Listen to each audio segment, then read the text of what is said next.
Hi guys, it's Nicole and welcome back to my channel. Today I'm going to be filming a book recommendations video. If someone told me at the beginning of this year that I was going to be filming and posting a book video on my YouTube channel, I would not believe them for 1 second. And let me just elaborate. I feel like I never really enjoyed reading growing up. Like, I love the Pinkalicious books. Those were bomb. But I didn't read for pleasure. Like, I wouldn't go out of my way, pick up a book and be like, all right, let's read. So this new hobby of mine, it came out of nowhere. It was so unexpected, but I freaking love it. I will admit, I've become a bookworm. So in this video, I'm going to be talking about all the books that I read in August, how I feel about them, do I recommend them or not. If you can see, this top shelf are 15 books. I read all of them in August. There aren't going to be any spoilers in this video. I'm just gonna give you guys a quick synopsis of the books just to see if you're interested in them. You know, I obviously don't want to tell you what happens in the book, like too much of it. I want you guys to see if you're interested and see if you want the book yourself. I will say right now though, I genuinely enjoyed all of them. There were definitely some that I gave only 4 out of 5 stars, but there were also some that I gave 5 out of 5, so I'm gonna let you guys know. But I truly enjoyed them all, so there weren't any books that were like, oh no, don't get this. Just to let you know before we get started, most of them are romance novels. Romance is definitely my favorite genre, but then there are also some like murder mysteries, which are very interesting too. But I just wanted to let you guys know a good amount of them in this video are romance. Alright, so if you are a reader or if you're not, I hope you guys enjoy this video, me sitting down with y'all and chatting about books. Let's get started. First book I'm going to introduce is One of Us is Lying by Karen M. McManus. 5 out of 5 stars. First of all, this was the book that got me back into reading, so with that reason alone, I'm gonna give it a 5. But no, I genuinely enjoyed this book. I feel like especially now, Gen Z's attention span is so low. It has decreased so much that we can't even go through a 15-second TikTok without getting bored. So I know reading seems like impossible. Like, how am I gonna pick up a book for like hours and finish it? But I think the trick is to just like find a book that hooks you in from the beginning and engages you throughout the whole time. This book definitely did that for me. This is a murder mystery book. It takes place in the town of Bayview, and at the high school, 5 students walk into detention, but only 4 walk out because one of them dies. And that's not a spoiler or anything because this literally happens at the beginning of the book. After that student dies, the whole rest of the book is just trying to figure out like why, how he died, who did it. But here's the twist. The next day, that student that died was planning on posting secrets about the other students in that detention room. So that gives the students even more of a motive to murder that student. So then those students are getting investigated. There are more characters introduced. There's like love sprinkled in. It's a really fun book. There's a bunch of things happening. Then like towards the end, you learn what happened and then you're just like, holy cow. So yeah, I really like this book. I read this pretty quick, I think. Oh, and then also this is multi-perspective, meaning that it switches off who narrates the chapters. So then throughout the book, you get like 4 different sides of the 4 different students in that detention room. And then last thing about this book, it's becoming a TV show, which is really cool. I love when books like come to life on screen. Next, we have One of Us is Next by Karen M. McManus, the sequel to One of Us is Lying. I read this right after I read that book. I just had to. Like, I was like, okay, I really like that one. Let me get the next one. Same author, same town, Bayview, but we follow 3 new people. We moved on from the characters in that book because those students graduated the high school. What I love though is that they also appear in this book, so you kind of get updated on where they are now in life. But then the new characters that are introduced are like siblings, neighbors. It's just like a whole thing and it's really fun to read. So what's different about this one is that instead of it being that gossip website, it's a truth or dare game. The students get texts from an anonymous person. They have no clue who it is, but it's either truth or dare. You can either do the dare or the truth will come out and your secrets will be released to everyone. It is so fun to read. Some of the dares are like life-threatening, which makes it so much more interesting. And then again, there's like romance between some of the characters. I feel like I connected with some of them, which made the book even better. And I don't want to talk about this one too much because I feel like you should read the first one in order to like connect the two. But overall, I really like the series. I do want to purchase some more books by this author. I just haven't really gotten around to it because most of her books I think are murder mysteries, but I definitely recommend these and I think you guys will really enjoy them. Next book I read is They Both Die at the End by Adam Silvera. Basically, in this world, in this society, they have something called death cast, and the workers at death cast will call the people who are about to die. And this is what they literally say. Hello, I'm calling from Deathcast. I regret to inform you that sometime in the next 24 hours, you'll be meeting an untimely death. On behalf of everyone here at Deathcast, we are so sorry to lose you. Live this day to the fullest, okay? Imagine on the day that you die, you get a call in the morning and they're like, you're gonna die. Like,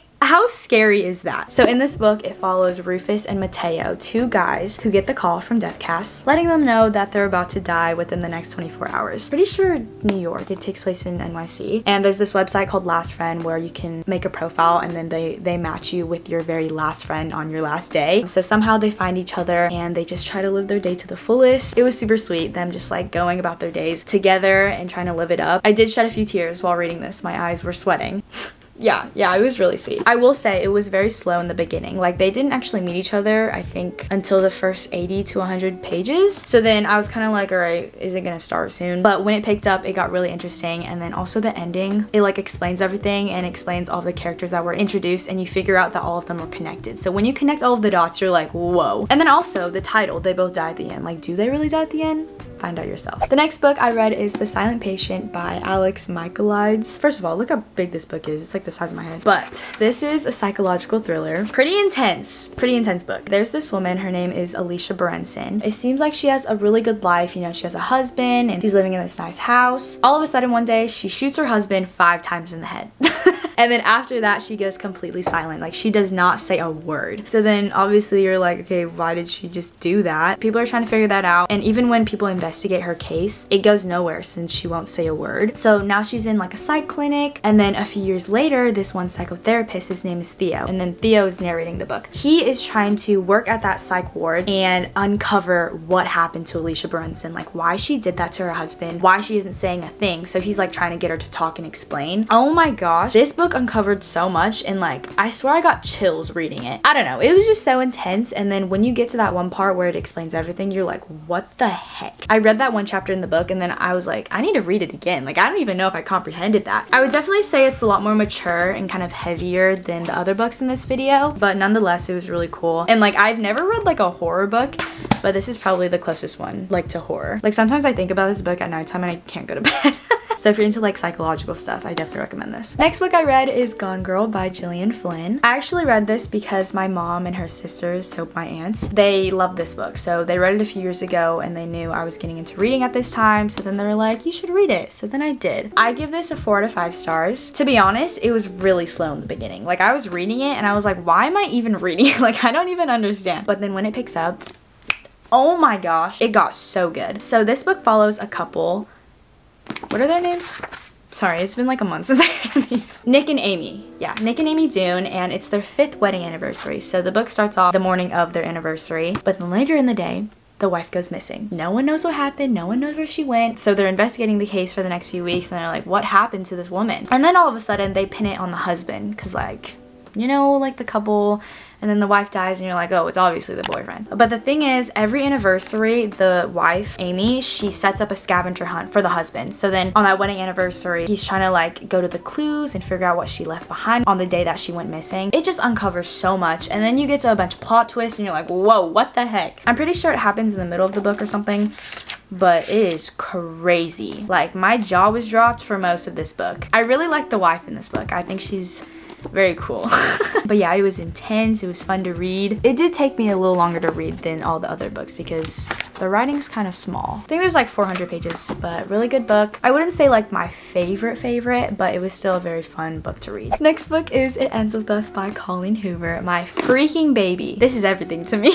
If I had to recommend one book from this video, it would be this one. I am so emotionally attached to it.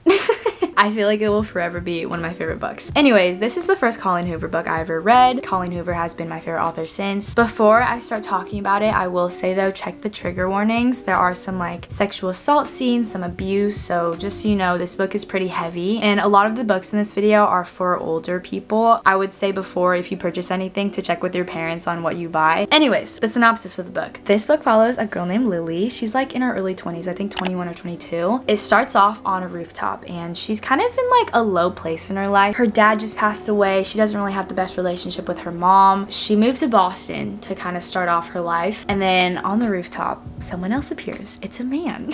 His name is Ryle Kincaid. Oh my god, I freaking love Ryle. Like, he is bae. He's a neurosurgeon. He's like the perfect guy basically. So then in the beginning of the book you see Ryle and Lily connect. They have a lot of chemistry and you kind of just see their relationship grow over time. Then throughout the book you also get a taste of Lily's past. She has these journals and she would write in them when she was younger. Like, a few years have passed from these journals. So she talks about her past life with her parents and then also her past love. And her past love, his name is Atlas. also bae. I literally fell in love with both Ryle and Atlas in the book. Oh my god, I freaking love them both. But yeah, you just see like why she is the way that she is and like how her past really reflected onto her. And then she's just struggling with like her relationship with Ryle and then her past relationship with Atlas. So many things happen, and like I said, it was a really heavy book. There were a lot of intense scenes, a lot of emotional and just like heartbreaking. Oh my god. This took me on such a big emotional roller coaster. I freaking cried. I was happy. I was screaming. Like I remember reading the book and being like, oh my god. Towards the end, Colleen always puts like plot twists, so then when you figure out what happens, you're just like, oh my gosh. At the end, I was so satisfied. Like Colleen always puts happy endings, which I'm very glad, because since you go on such an emotional roller coaster throughout the book, you're like really hoping for a good ending, and this definitely had it, so. Again, it's my baby. I definitely want to reread it this month because it's been like a few weeks since I opened it, but I've been recommending it to a lot of people. My mom read it, my aunts read it, they also liked it, and then a lot of my friends are reading it now too. So yeah, 10 out of 10, 1,000 out of 10, I don't know. Is there anything else I have to say? Oh right, the life lesson in this book is so good. It touches on a subject that I'm not really familiar with, so then reading it and learning more about it just makes me like feel really sad about the people that go through it, but I'm really glad that I'm more aware of it. And like Lily, the girl character in this book, is so strong, and by the end of the book you see what she has to do, and it's just like heartbreaking, but you know it's the right thing. It ends with Us by Colleen Hoover. I'm gonna stop talking about it now before I cry. Next we have We Were Liars by E. Lockhart. You guys have probably seen this, especially if you're on Book Talk or anything. Like, it's a very popular book. I give this a 4 out of 5 stars, and it's weird because all the reviews on this is either you hate it or like you love it. Like on TikTok, there are people who are like, I hate this book so much, I threw it across my room onto my wall. I'm like, okay, whoa. Then there's also people that freaking loved it. They cried their eyes out while reading it. Personally, I was in the middle. I didn't love it, but I didn't hate it, you know? Like, I definitely didn't throw it across my room. This is young adult fiction and then kind of romance, I think, but it's narrated by this girl named Cadence Sinclair, and basically her family is like wealthy. Like, they are well off, they're good with money, and they own a private island. So every single summer, the whole family, they go onto this private island, spend it with each other. Let me kind of explain the family tree because there's a lot of characters. That's what I kind of was confused towards the beginning of the book, because they introduced so many characters and I was like, who is who? But there's like a family tree in the beginning of the book, and it definitely helped me. Yeah, it's right here. Grandma and Grandpa, they have 3 girls, and then those 3 girls have kids, and then Cadence is one of the kids. But in the book, Cadence is telling us all about the summers that they spend on the private islands. You learn that the family is kind of weird. The priorities they have and the morals they have, they're not the best, I would say. Like, they kind of focus on money a lot, so then they kind of like kiss up to the grandma and grandpa because they're like the top dogs. So then you see her in this family, and then you also see her fall in love with this guy named Gat. Gat is her cousin's best friend, so they're not related. Her cousin brings his best friend onto the island, and then they go like every summer. So then they have chemistry together, but then she has an accident. So then she's kind of figuring out like throughout the book what happened to her and why she can't remember a lot of the things. The huge plot twist at the end was not expecting at all. Like, I read it and I was like, wait, what? Like, I couldn't even believe what I read because I was like, no, that didn't happen, but it did. So I can kind of understand why people would cry to this book though, because if you actually think about, like, if I was in that girl situation, Cadence, the main girl, like, that is really sad. Like, you get to the plot twist and you're like, whoa. So yeah, it was still very interesting for me to read. Again, I didn't really like love it or hate it, but I think another thing too is that since I've heard so many good things about this book, like, everyone hyped up this book, and then also I read it after it ends with us, so I was just like still lingering onto that. So 4 out of 5 stars for We Were Liars. The next book I read was November 9 by Colleen Hoover. After I read It Ends With Us, I was like, yeah, she's my favorite author. I need more from her. I bought November 9. It's such a cute book, and it has a very cool concept. Alright, so basically it follows this one guy and one girl, Ben and Fallon, but they only meet on one day of the year. November 9. You're probably like, what? Like, how are they even, you know? But yeah, they only meet on the same day every single year, and throughout the book you understand why they meet on the same day every year. There's also like no communication. Like, after November 9, they don't talk to each other. There's no social media, no way to socialize, because the day that they meet, Fallon moves to New York while Ben is back in California, I think. So then they're like on opposite sides of the country, and you just like learn more about each of the characters. But it is just crazy because like one part of the book is November 9 of the first year, and then once you finish that part, it moves on to the next year, November 9. So you're like, whoa, a whole year passed. How are they still gonna be friends or whatever? So when they meet, it's just like really sweet. Like there's a lot of angst. You can definitely see the chemistry that they have. And then like I said, Colleen always puts a plot twist. So when that happens, you're like, oh my god. Another good one from Coho. I was just in a Coho mood after that. So I got Ugly Love right after November 9. Another 5 out of 5. This one is definitely one of her more spicy books. So again, check with your parents what books you read and what you take out from this video. But oh my freaking gosh. Another good one from Coho. I literally just can't, like, I feel like I'm attached to all the books she writes. Okay, so this book follows Miles and Tate. The trope in this book is brother's best friend. So basically, Tate, the girl in this book, her brother is Corbin or something like that. Yeah, Corbin. Corbin's best friend is Miles, and they live in the same apartment complex, literally across the hall from each other. So like Corbin lives here, Miles lives here. Super close. Tate, she needs a place to live, so then she moves in with her brother, and Miles is right across from her. So then the relationship they start having is all physical. Like they don't want any of the emotional stuff at all. Literally, this is Miles' rule. Never ask about the past, don't expect a future. So then you're like, okay, well, obviously something happened for him to become like that. And this is multi-perspective as well. So then we get some chapters from Tate, we get some from Miles. And then also all of the chapters that Miles narrates, they're in a poem form. And all of the poems are so beautiful. Like it's really cool reading them. But we learn about both of their pasts. Like why is Miles so against having a relationship, why he can't love and stuff, because Tate isn't as closed off as him. It's pretty intense, definitely not as heavy as it ends with us, but there's like a bunch of things happening, of course, because it's Coho. There's the plot twist and it's just like it like swallows you. It's just really good. But again, there are some spicy scenes in here, so ask your parents if you can read that. Next book is The Hating Game by Sally Thorne. I give this a 4 to 5 stars. The trope in this is enemies to lovers. Basically, it follows this one girl and one guy, Lucy Hutton and Joshua Templeman. They're co-workers in the same place, but they absolutely hate each other. They despise each other. Ever since the day that they first met, they just have grown a hate for each other, and it's been like that. But the funny thing is that they have the same position, so they work like this. Like their desks are literally like this from each other, so they have to see their arch enemy every single day. Just look at them like that. But in the book, there's a promotion at their work, so they're both head to head competing for that promotion, for that job. So then they're like together a lot. As you can see, like they spend full days just sitting at their desks by each other, and they have like a bunch of games that they play with each other. Like I think there's one called the staring game, or like the copycat game, where they just stare at each other and then copy each other's movements. You can already tell like the chemistry they share. There's a lot of angst between each other, so you can kind of guess what happens at the end of the book, but slowly just more things happen between them, and it's very fun, like see their relationship grow. Okay, and then last thing, it's being turned into a movie. Very excited to watch that because Lucy Hale is the main girl character, which is funny because the character is named Lucy in the book, but I think it'll turn out to be like a really good movie, so I can't wait to watch that. I think it's coming out like this year or next year. So that's The Hating Game by Sally Thorne. Next we have A Good Girl's Guide to Murder by Holly Jackson. Really like this book. I gave it a 5 out of 5 because it was just so entertaining to me. This book is definitely a page turner. You finish a chapter and you're like, all right, that was crazy, I want to move on to the next one. This is another murder mystery book. I thoroughly enjoyed it. Basically in this book there's a couple, Andy and Sal. Andy goes missing one day, so then people are like, what happened to her? And then Sal dies a few days later and he committed suicide, so then they're like, okay, Sal did it. But then that incident happened a few years back, and then now this book is about Pippa, and for a school project she chose this case to investigate and actually find out what happened. Pippa doesn't believe that Sal did it, so then she's trying to uncover like what actually happened. Yeah, this was like super fun to read. I think with every murder mystery you kind of feel like a detective with the characters because they show you all this evidence and you're like trying to figure out what happened. I never would have guessed who did what. Like the ending of this book and the plot twist, it was crazy. And then we have the sequel to that book, Good Girl Bad Blood by Holly Jackson. I gave this one a 4 out of 5. That one I gave it a 5, but this one, it was still good. Like I still would recommend reading it after the first book. But basically it's the same person, same girl, Pippa. Now she starts a podcast. So after investigating that whole case and she's finished with that, she starts a podcast trying to tell people like what happened, like all of her evidence and stuff. I don't want to say too much because I feel like you should read the first one before moving on to this one. But she's kind of like over investigating. She was like, that was life-threatening. She put a lot of people around her and including herself in danger. So then she was like, I'm done with investigating. Like I don't want to do detective stuff anymore. But then something else happens in her town in this book, so then she's kind of like, all right, people want me to do it. So then she takes on this case, and again, it was just like really crazy what happened. A bunch of characters are introduced. Some of them you recognize from the first book. Also very entertaining. I would just say I like the first one a little bit better. Another Colleen Hoover book. This is the last one that I read for this month, so I read 4 of her books in August. But this is All Your Perfects by Coho. Whenever I read a Colleen Hoover book, just know that I'm gonna love it.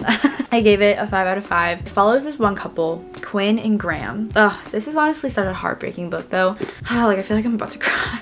The chapters in this book juggle between when they first met and then years later when they're married but they're having problems. So like the first chapter, you see how they met and they're like falling in love. And then the next chapter, they're like almost getting divorced. And you're like, whoa, what happened? Like you just saw them falling in love and how happy they were. And then next chapter, you see them like falling apart. So it's so sad when you figure out like why they're not doing as well as they were. But yeah, so many things happen. I feel like my emotions were all over the place in this book. But then again, it had a happy ending because Colleen just loves to, you know, throw you on a roller coaster, but by the end, you're very satisfied. So let me just put an order of like the books that I read from Coho. I think I would say, well, obviously It Ends With Us is first. Maybe Ugly Love is second. I would say November 9 and then All Your Perfects. November 9 and All Your Perfects are very close third, but another 5 out of 5. And I plan on reading a lot more Coho books. Oh my gosh, I cannot wait to talk about this one. 1,000 White Kisses by Tilly Cole. It's so good. I love this one. I would say It Ends With Us is first and then 1,000 White Kisses is my second favorite book I read this month. Like this one is so good. It's heartbreaking, it's sweet. I cried, like cried. This is about a girl and a guy, Poppy and Rune. Basically, they're childhood friends. So when they're 5 years old, Rune moves into the house next to Poppy's. He's coming from Norway. They meet each other and then they spend a lot of time together, so they instantly become best friends growing up. And then by the time they're like 8 years old, they already kiss each other. Like they had their first kiss when they were 8. Good for them. But I won't tell you who, but basically someone gives Poppy this jar and these pink little papers, the shape of a heart, and her life adventure, her like life mission is to get 1,000 boy kisses and to document all of like her special kisses that she gets throughout her life. So then later on, a few years later, Poppy and Rune are still best friends and they eventually start dating, but Rune has to leave. He has to go back to his hometown in Norway because his dad's work or something like that. So it's really sad because you see like Rune and Poppy falling in love with each other and then now they have to be pulled apart because he has to move back to Norway. So they tried doing like a long distance relationship, you know, calling over the phone and still talking with each other. But then out of nowhere, Poppy cuts off all communication. We have no idea why. She just does it out of nowhere and they just stop talking. So obviously Rune is like really confused and heartbroken because it's like, why is my first love just not explaining anything and just stop talking to me? So then 2 years pass and Rune comes back. So then we learn why Poppy cut off all the communication between them. It is so heartbreaking.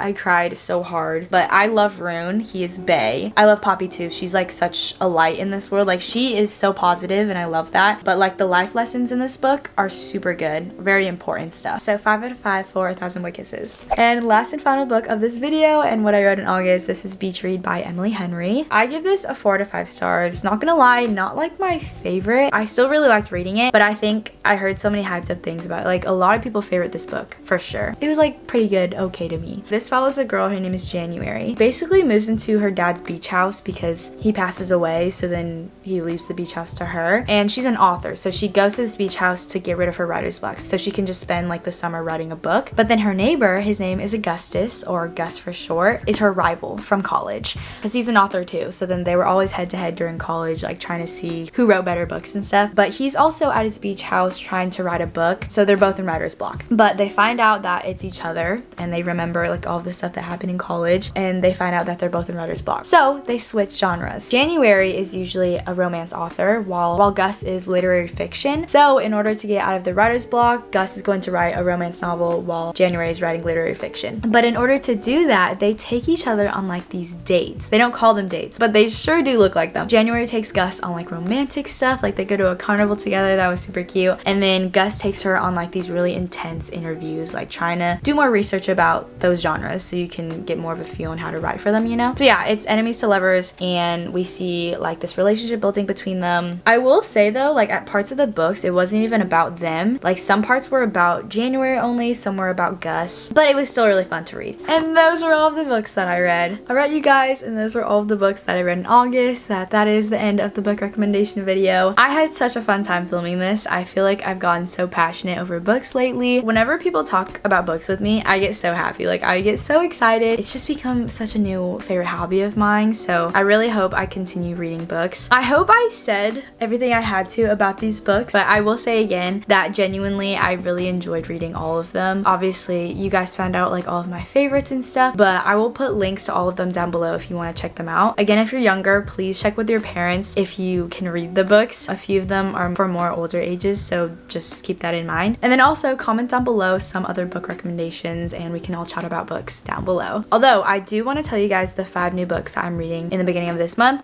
So I went to Barnes & Noble the other day. I bought 5 books. I literally would buy the whole romance section if I could, but I had to contain myself and only buy 5. It's a few days already into September. I've already read Heartbones by Colleen Hoover and Punk 57 by Penelope Douglas. Both very good. I really enjoyed and gave both of them 5 out of 5. I'm not going to talk about them too much though, because maybe I'll film a different book video. And then I also got Confess by Coho, The Deal by Elle Kennedy, and then The 7 Husbands of Evelyn Hugo by Taylor Jenkins Reid. So those are the first 5 books I'm reading in September. I plan on buying many more. If you want to see the other books that I'm reading, I do have a Goodreads account. It's at Nicole Laeno, and I always update like when I'm reading a new book, when I finish it. Sometimes I do reviews, but I always give them like how many stars I think they should have. So yeah, check out my Goodreads account. I'll link it down below as well. I also have an Instagram highlight just for books. I always post right after I finish one, so you can check that as well. Okay, that is everything I'm going to say. Thank you guys for watching. I hope you enjoyed. Make sure to like or comment down below. Subscribe to my channel, turn on my post notifications, and go cop some Coley merch. I will see you guys back with another video. I love you guys so much. Stay positive. Bye!